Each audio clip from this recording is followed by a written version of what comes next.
Damien Foundation developed the 9 months regime to treat multi-drug-resistant tuberculosis, trying to find a good balance between tolerability and effectiveness.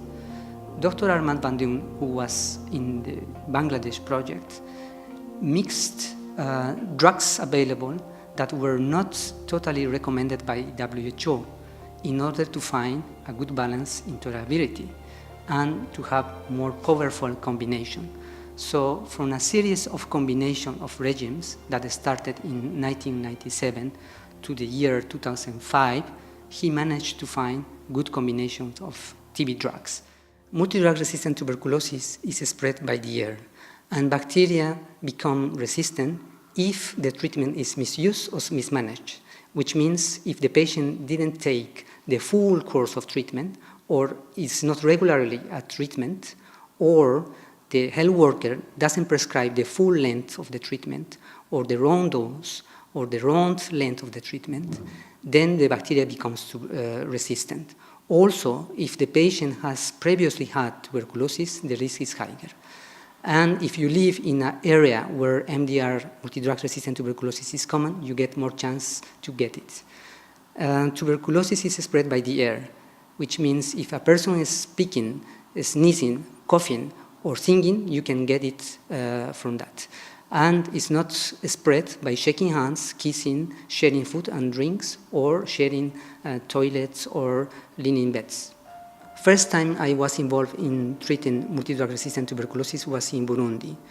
And that time, we hospitalized the patients in the sanatorium. Sanatorium is a huge hospital, 200 beds, that actually started before the discovery of drugs that were performed to treat tuberculosis.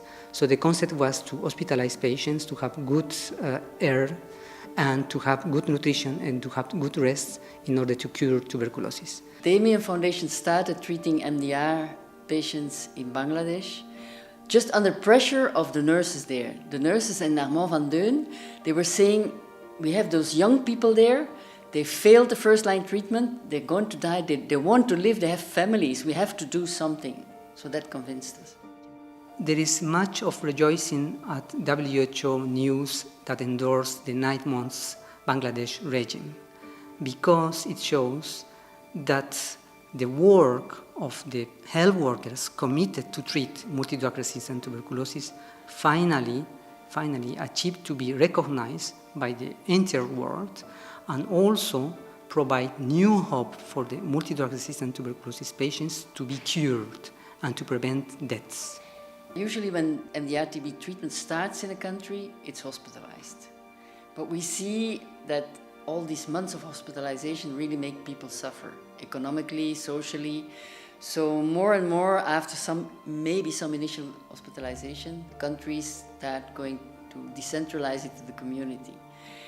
And even a health post or health center can be too far away for such a long treatment.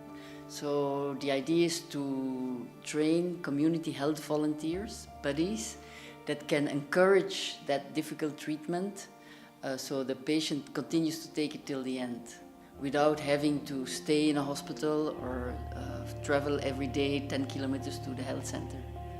So to increase the access to the Bangladesh regime, we need a paradigm shift, which means defeating resistance to change. We were used to treat patients with 20 months regime.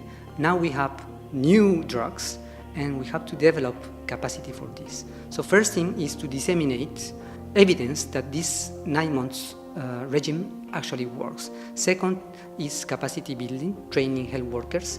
Third is to ensure that we have enough quantity of TB drugs to treat these patients, including formulations for children. The main message for the Belgian population, I think, that its contribution, the donors' contribution, has helped to develop an efficient 9 months regime. So now we are able to cure 90% of persons treated with the 9 months regime.